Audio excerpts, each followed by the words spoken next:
नमस्कार प्रिय दर्शक बंधु मु अमीय रंजन दास स्वागत करछि आपण मानकु आपण मानक नियर चैनल सरल ज्योतिष शिक्षा को। प्रिय दर्शक बंधु माने क्षमा चाहिबी मु अनेक दिन हला वीडियो बने पारले किछि समस्या थिबारु किंतु बेटर आपुनी थरे आपनको पई सेवार लगवार प्रयास रही ए भीतर अनेक मुख्य जिनिस गुडा कटि जाइछि मु सेटा अपलोड करिया पई चाहिथिले मध्ये सब किछि जानिथिले मध्ये आपनको पई से जिनिस मु करि पारिनी तो मो माइंड जहाँ चलती आग को ता घटित होची मु देखुची तथापि मु आपनको पई वीडियो बनै पालिनी किछि असुविधा ता पई मु क्षमा मागि चाहूची।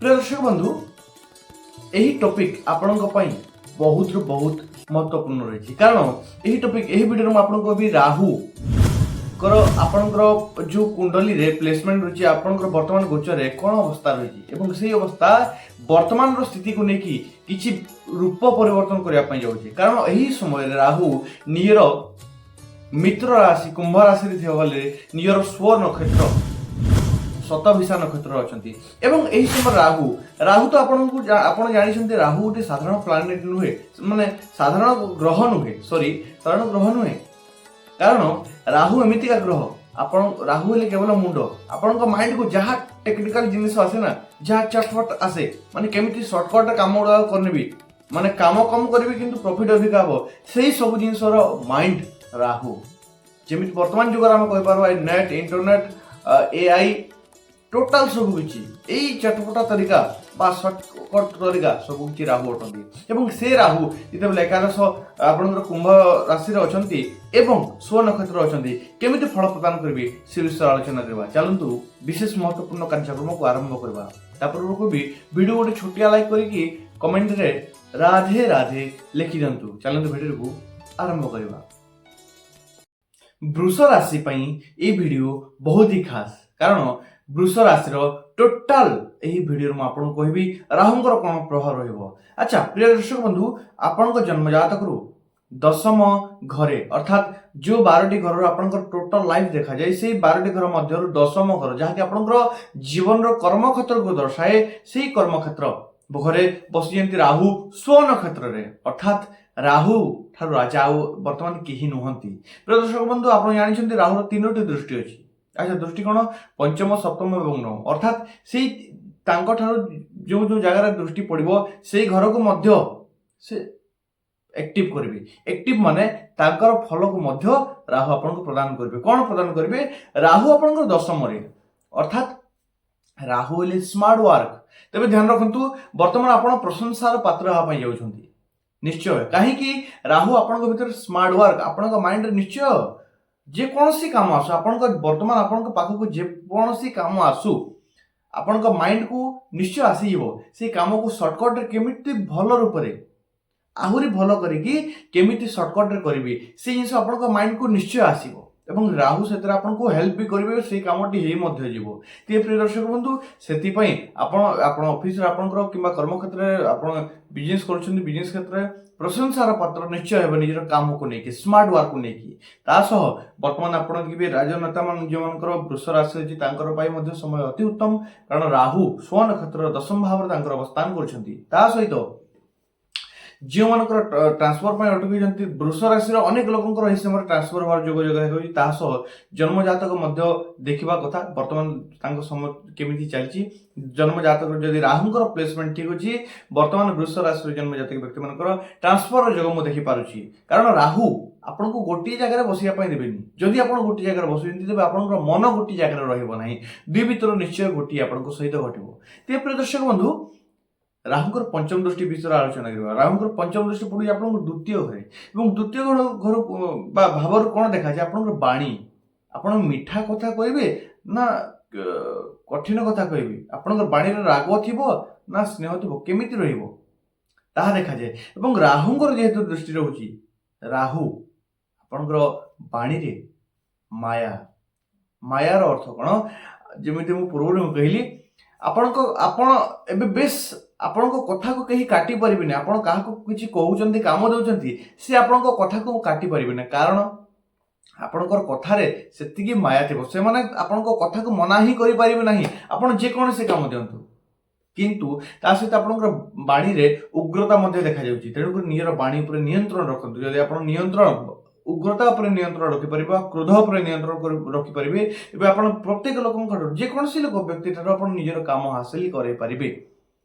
ଦେଖନ୍ତୁ କିଛି ଜିନିଷକୁ ନିଜେ କଣ୍ଟ୍ରୋଲ କରିଲେ ପାରିଲେ ପ୍ଲସ୍ ପଏଣ୍ଟ ବାହାରି ଯାଏ।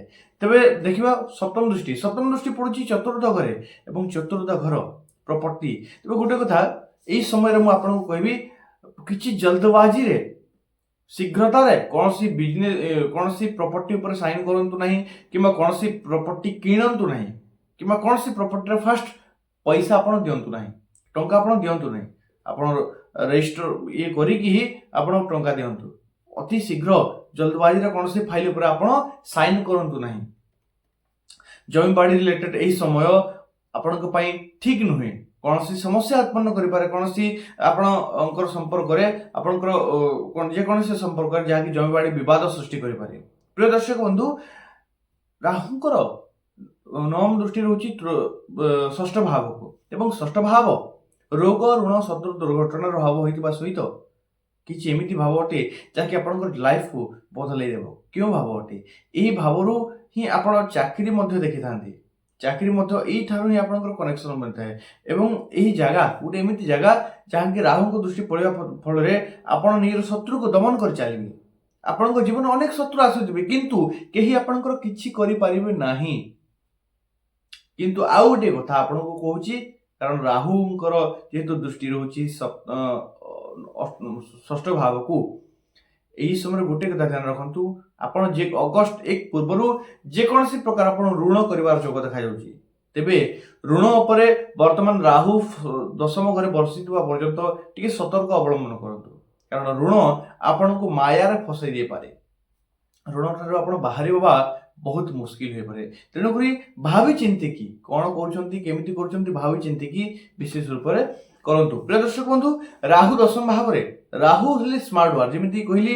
ତେଣୁକରି ଏହି ସମୟରେ ଆପଣଙ୍କ ପାଖକୁ ଅତି ଭଲ ପ୍ରୋଜେକ୍ଟ ଗୁଡାକ ଆସିବ, ଏବଂ ପ୍ରୋଜେକ୍ଟ ଏମିତି ଆସିବ ହୁଏତ ଆପଣ ଯେଉଁମାନେ ବୃଷ ରାଶିର ଲୋକେ କିଛି କରୁନାହାନ୍ତି, କାରଣ ରାହୁ ଆପଣଙ୍କର କର୍ମକ୍ଷେତ୍ରରେ ବସିଲେ ମାନେ ରାହୁ ଆପଣଙ୍କୁ ଶାନ୍ତିରେ ବସିବା ପାଇଁ ଦେବେ ନାହିଁ। ହଁ, ଏହି ସମୟରେ ଆପଣ ବୃଷ ରାଶିର ଅନେକ ବ୍ୟକ୍ତି କହିବେ କିଛି ପ୍ରେସର ବହୁତ ବଢି ଚାଲିଛି, ମୁଣ୍ଡ ବ୍ୟଥା ଚାଲିଛି, ଇଏ ଚାଲିଛି, ବହୁତ ଚାଲିବ, କାରଣ ରାହୁ ଆପଣଙ୍କୁ ବସିବା ପାଇଁ ଦେବେ ହିଁ ନାହିଁ। ସେଥିପାଇଁ ତ କହୁଛି ବୃଷ ରାଶିର ଯେଉଁମାନେ ଖାଲି ଅଛନ୍ତି ପ୍ରସ୍ତୁତ ହୋଇଯାଆନ୍ତୁ କାମ କରିବା ପାଇଁ, କାରଣ ରାହୁ ଆପଣଙ୍କୁ ଶାନ୍ତିରେ ବସିବା ପାଇଁ ଦେବେ ନାହିଁ। ଏବଂ ତାହା ପ୍ଲସ୍ ପଏଣ୍ଟ ମଧ୍ୟ ଗୋଟେ ଦୃଷ୍ଟି ରହିଛି, ଏବଂ ମାଇନସ୍ ପଏଣ୍ଟ ମଧ୍ୟ ଗୋଟେ ଦୃଷ୍ଟି ରହିଛି। ପ୍ଲସ୍ ପଏଣ୍ଟ କ'ଣ? ଆପଣ ଯେଉଁମାନେ କାମ କରୁନାହାନ୍ତି, ଯେଉଁମାନେ ଆପଣଙ୍କ ପାଖରେ କାମ ନାହିଁ, ଆପଣଙ୍କୁ ରାହୁ କାମ ପ୍ରଦାନ କରିବେ, ଏବଂ ଭାଗଦୌଡ଼ ଆପଣଙ୍କୁ କରିବାକୁ ପଡ଼ିବ। ଆପଣଙ୍କର ଟିକେ ପ୍ରେସର ରହିବ, ପ୍ରେସର କସରତ ଟିକେ କରିବାକୁ ଆପଣଙ୍କୁ ପଡ଼ିବ। ତେବେ ପ୍ରିୟ ଦର୍ଶକ ବନ୍ଧୁ, ବୃଷ ରାଶିରେ ଜନ୍ମଜାତକ ବ୍ୟକ୍ତିମାନେ ଆପଣଙ୍କ ପାଇଁ କ'ଣ ଭଲ ଅଟେ, କ'ଣ ଭୁଲ କି କିଛି ଖରାପ ଅଟେ ଆପଣ ଜାଣିପାରିଛନ୍ତି। କିଛି ଆପଣଙ୍କୁ ବର୍ତ୍ତମାନ ମୁଁ ରେମେଡି କରୁଛି, ଯାହା ମଧ୍ୟ ଆପଣଙ୍କ ଜୀବନ ଟିକେ ସରଳ ହୋଇବ। କ'ଣ ସରଳ ହେବ? ଓମ୍ ନମଃ ଶିବାୟ, ଏହି ମନ୍ତ୍ରକୁ ଆପଣଙ୍କ ନିଜର ଦିନର ଆରମ୍ଭରୁ ହିଁ ଜପ କରନ୍ତୁ। ଏହି ମନ୍ତ୍ରରେ ଆପଣଙ୍କ ଦିନର ଆରମ୍ଭ କରନ୍ତୁ। ଦେଖିବେ କ'ଣ ରାହୁ, କ'ଣ କେତୁ, କ'ଣ ଯେତିକି ଦୁଃଖ ଥିଲେ ବି ଦୁଃଖ ଆସିବ ଯିବ, କିନ୍ତୁ ନିଜ ଜୀବନ ଗୋଟିଏ ଅଲଗା ଉଦ୍ଦେଶ୍ୟରେ ଚାଲିବ। ତା ସହିତ କୁକୁରକୁ ପ୍ରତ୍ୟେକ ଦିନ, ଶ୍ୱାନକୁ ଭୋଜନ କରାନ୍ତୁ, ନିଜେ ଖାଇବା ପୂର୍ବରୁ କିଛି ଖାଇବା ପାଇଁ ଦିଅନ୍ତୁ, ଏବଂ ସୂର୍ଯ୍ୟଙ୍କୁ ପ୍ରତ୍ୟେକ ଦିନ ଅର୍ଘ୍ୟ ପ୍ରଦାନ କରନ୍ତୁ। ଦେଖିବେ ଆପଣଙ୍କ ଲାଇଫର 50% ସମସ୍ୟା ଆସୁଥିବ, ଏବଂ ତା ସହିତ ସେ ନିଜେ ହିଁ ସମାଧାନ ହୋଇକି ଆଗକୁ ବଢି ଚାଲିବ।